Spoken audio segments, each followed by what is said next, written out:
The statement of this paper is we are going to talk about the different types of STDs that are in and throughout America, how the HIV and STI rates are increasing rapidly, and that they are increased very much so in the impoverished communities more than they are in other communities. We'll also talk about knowledge of HIV and STIs and how we can prevent them.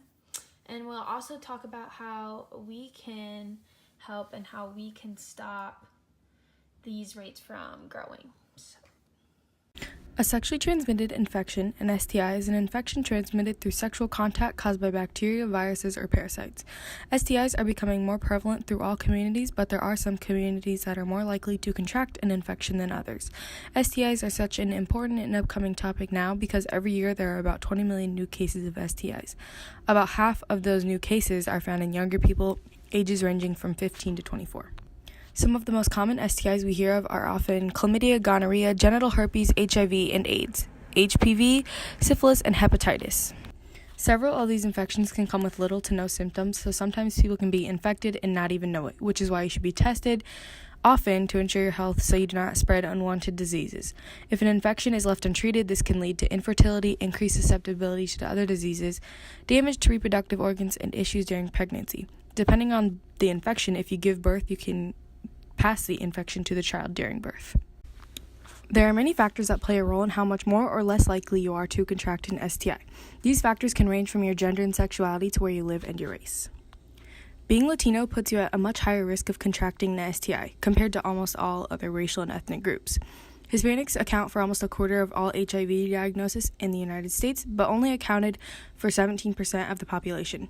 Starting in 2000, primary and secondary syphilis rates grew by over 20% for Latinos in the United States. Latinos are ranked second in the amount of AIDS diagnosis. In 2001, out of all the people in the United States who had AIDS, 20% of them were Latinos. Latino men and women in the United States do not have the same risk of contracting HIV when having heterosexual intercourse. In 2014, for men, about 8% of the HIV diagnoses were from heterosexual contact, while Latino women who engaged in heterosexual intercourse made up for about 86% of the HIV diagnosis. Men who have sex with other men account for 84% of the total number. Now, for every new HIV diagnosis among the Hispanic population, about 70% of them are from men who are homosexual or bisexual. In general, being younger puts you at a higher risk of contracting an infection due to our biology. The highest rates of chlamydia and gonorrhea cases are found in young adults aging from 15 to 24. For Hispanics, they have a slightly higher average age of sexual behavior initiation, which leads them to higher rates of unprotected sex, which in turn causes higher rates of sexually transmitted infections. One reason the rates of STIs are so high among Latino populations is due to the fact that they are limited in the care and testing needed to prevent the spread of infections. Some reasons why they are limited to care is from language barriers, lack of money, less education, and migration patterns. Hispanics who come to the United States undocumented are much less likely to reach out to be tested, educated, or treated for STIs because of the fear of getting in trouble, or worse, being deported back to their country. The social ecological model shows how there are multiple levels that influence health and help us understand which factors determines health behaviors. At the public policy level, factors such as laws and policies can affect one's health. For example, undocumented Latino health is at risk due to policies that exclude this particular group from receiving proper health care access. Undocumented Latinos are denied access to healthcare insurance, and many healthcare providers are afraid to treat undocumented immigrants because they fear of losing their license. Consequently, this creates difficulties for this population to have access to proper prevention and treatments of STIs. The community level is a relationship between organizations. The locations most Latinos are in can determine their health outcome.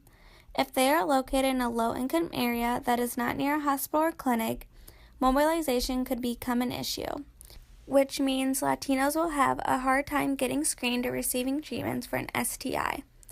Another community barrier is if the medical center they visit does not have someone who is Latino and can translate for those who don't speak English well, or the Latinos could feel a sense of discrimination within the community. Language barriers and discrimination within a community level may discourage those of ethnic populations such as Latinos from getting the proper primary or secondary care. If Latinos are not in the proper community setting, then they will not have the right resources to prevent STIs. The organizational level, which consists of schools and workplaces, affect Latino health as well. With Latinos being already at such high risk of contracting an STI, it is important to educate the future generations about preventative measures and risk factors. Of all 50 states, only 24 states require sex education to be taught in school. If young Latinos are not being educated about sex topics such as STDs by their traditional parents, and if it is not mandatory in school, how will they obtain the proper education for it? The interpersonal level includes the social support systems of friends and families and social network systems. This level is very crucial for the Latino community because Latinos tend to be exclusive and only depend on the support from their families. The adults of the families like to be exclusive from others so that values and morals will not be corrupted. Culture and religious beliefs can be responsible for the lack of education and prevention for sexually transmitted diseases. Unfortunately, the topic of sex and reproductive health within Latino families is not often brought up, as we saw in the video from discussion. This prevents young Latinos from receiving proper education, seeking help, and having open conversations with their families to better understand what needs to be done in order to prevent STIs.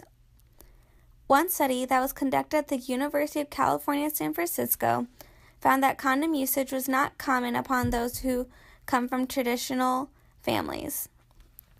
Condoms are known to be one of the best ways to prevent the spread of STIs, so this easily relates to why Latinos have such high STI rates. The interpersonal level is very significant for Latino STI disparity because of how highly valued the family support system is. One's self-knowledge, skills, and attitude are factors of the individual level. For Latinos, age, gender, and resiliency play the biggest roles at the individual level. Age is a social determinant within the individual level due to biological, behavioral, and cultural factors.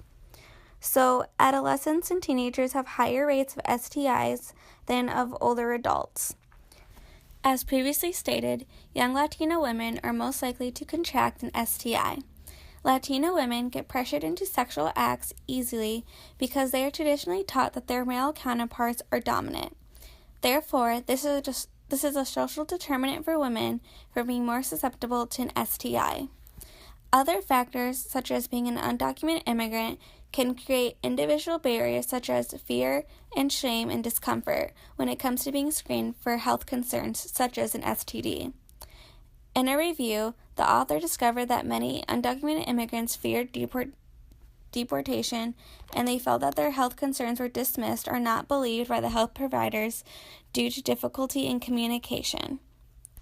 There is also stigma around STIs, such as having HIV/AIDS and homosexuality in the Latino culture. The CDC states that machismo and sensitive feelings, which can lead to risky behaviors for men who have sex with men.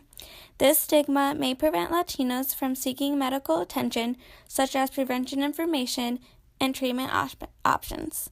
Gender, age, stigmas, and feelings of fear of discomfort are all individual factors that prevent Latinos from seeking prevention and treatment of STIs. In conclusion, there are some factors that increase your likeliness of contracting an STI. Some of these factors include gender, sexuality, drug use, and age. A bigger factor that has an influence on your likeliness of contracting an STI is your race. When you add the smaller factors onto your race, your chances are increased even more. For example, being a Latino automatically increases your chances of contracting an STI. Some struggles Latinos experience is lower incomes, lower rates of treatment for STIs, fears of being tested, and little to no sex education will ultimately lead to these increased rates of STI diagnosis. Although being a Latino puts you at a much higher risk of becoming infected with an STI, there are ways to lower your chances. The main way to prevent STIs being such a big issue would be to educate people properly on how to protect themselves, which includes access to more condoms and health clinics to regularly test yourself for these infections. If these people are already infected, having affordable and accessible healthcare is the best way to put a stop to the spread of these infections.